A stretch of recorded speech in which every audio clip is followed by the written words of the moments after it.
My dear all friends, very good morning to all of you. आज फिर आपका मित्र PLB नवाब खान अपने कार्यस्थल को जाते हुए तथा जिला विधिक सेवा प्राधिकरण की सेवाओं को साथ साथ अन्य कल्याणकारी योजनाओं को व्यक्तियों को अपने स्तर तक जागरूक करते हुए और पहुँचाते हुए अपने कार्यस्थल को जाते हुए और लोगों को ज़्यादा से ज़्यादा जागरूक करते हुए लोक अदालत के संबंध में, जो कि 11 दिसंबर को अगले महीने आयोजित है, इस क्रम में रखते हुए अपने कार्यस्थल को बखूबी कर्तव्य निष्ठा और ईमानदारी के साथ निभाते हुए आज फिर एक गांव की ओर अग्रसर। दोस्तों, आज फिर एक गंभीर टॉपिक पे मैं आपके साथ चर्चा करना चाहता हूँ। घरेलू हिंसा से महिलाओं की सुरक्षा अधिनियम 2005 के अंतर्गत वे महिलाएं जिनका किसी भी स्तर में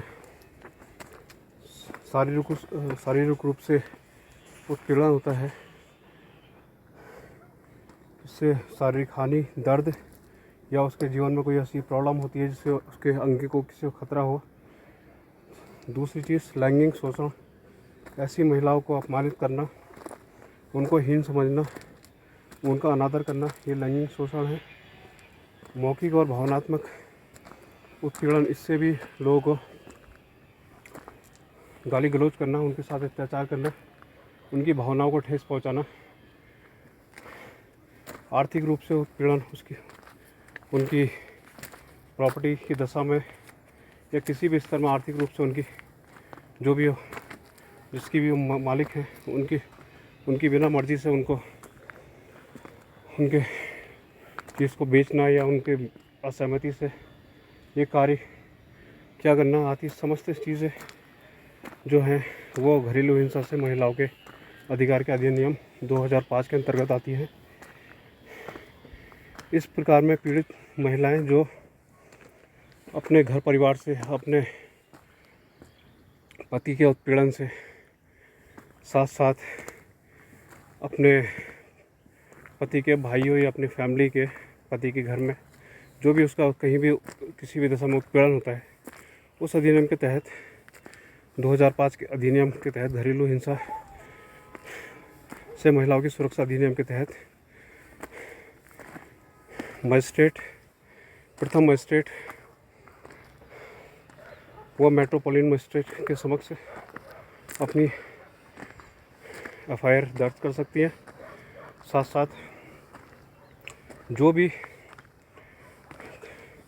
रजिस्टर्ड सोसाइटीज़ हैं जो महिलाओं के लिए कार्य करती हैं, महिलाओं के उत्पीड़न के लिए, महिला विकास अधिकारी और महिलाओं के संबंध में जो भी अधिकारी हैं, उनसे भी वो मदद ले सकती हैं।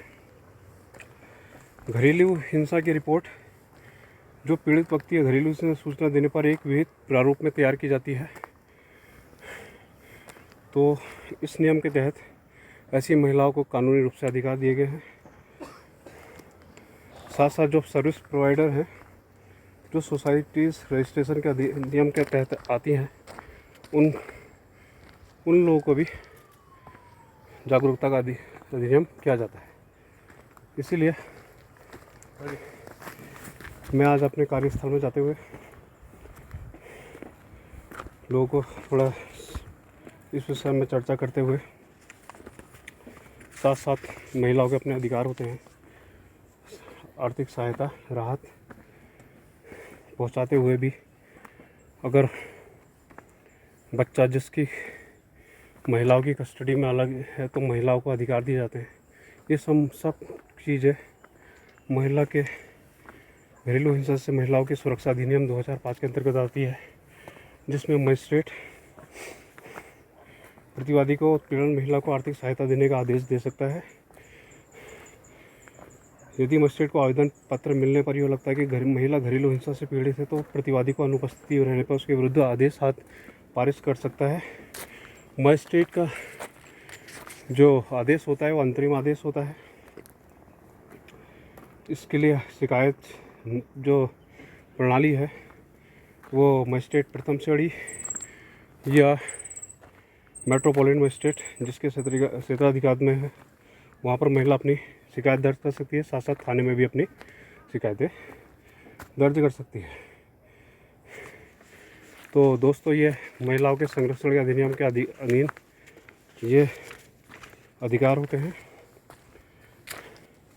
जो सरकार के इस अधिनियम के तहत महिलाओं की सुरक्षा के लिए हैं, जो घरेलू हिंसा से रोकने के लिए है।